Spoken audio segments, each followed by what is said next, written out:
ইউনূস সরকারের আমলে দুর্নীতি করে গেছে।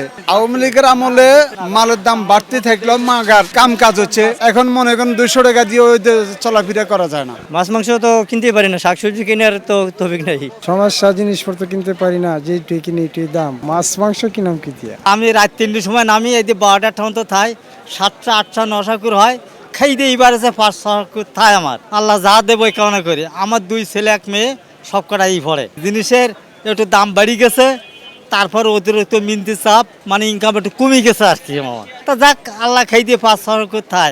আজকে 21 বছর আমি কারণ বাজারে আলু ভর্তি দোতলায়। এই খাসিবাড়ার আমাদের ডেলি 50।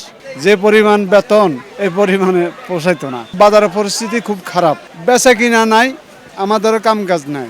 মনে করেন 400-500 টাকা পাই দৈনিক এখন বর্তমানে, কিন্তু এটা তো মনে করেন 3 বেলা খাওয়াতে জায়গা, বাড়িতে পাঠাতে পারতেছি না। পোলাপানে লেখাপড়া করে, ছেলে লেখাপড়া করে, মেয়ে লেখাপড়া করে, সংসার আছে, চালাতে পারতেছি না, খুব কষ্ট হয়ে যাচ্ছে।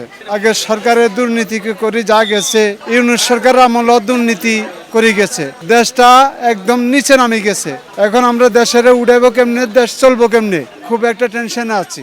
নতুন নতুন লেবারগুলো বাজারে আসলে মনে করেন 100 টাকার কাম 50 টাকা যায়, 40 টাকা যায়। আমরা তো আর যেতে পারতেছি না। আর নতুন যারা আসে হেগরে মনে কর পিড়িয়া বাজার খেয়ে দেয়, হ্যাঁ বাজারটা নষ্ট করে। আওয়ামী লীগের আমলে মালের দাম বাড়তে থাকলেও মাগার কাম কাজ হচ্ছে। এখন বিএনপি সরকার আসার পর থেকে বাজার উদ্যোগতি, মালের দাম দিন দিন বাড়তে আছে, আমাদের তো কাম কাজ হচ্ছে না।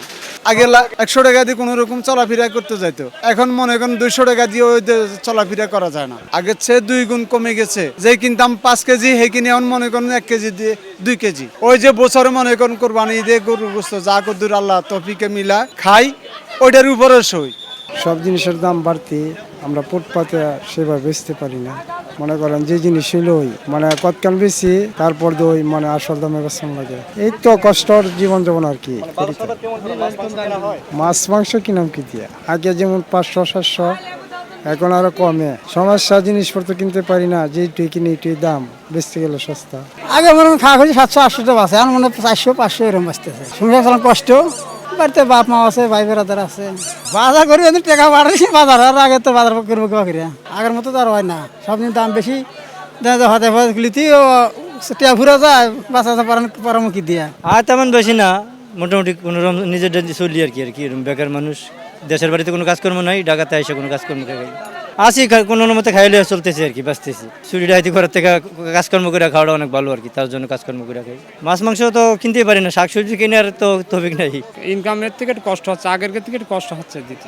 আগে ইনকামটা একটু ছিল, এদিকে দ্রব্যমূল্যের দাম কম ছিল, আর এখন দ্রব্যমূল্যের দাম বেড়ে গেছে, তার জন্য একটু কষ্ট হচ্ছে। যে ইনকাম 500 টাকা বাজার করলে হয় না, বাজার করলে একটু কম হয়ে যাচ্ছে। আমাদের গরিব মানুষ খালি বিশ্রাম করে কষ্ট করি, আমরা কাম করি। আমাদের লিবারের কোনো মজুরির বেশি নাই। যে কোনো তরি তরকারি কাঁচা মালের দাম ঠিক মতন আছে। আমাদের গরিব মানুষের আমাদের কোনো মজুরি নেই।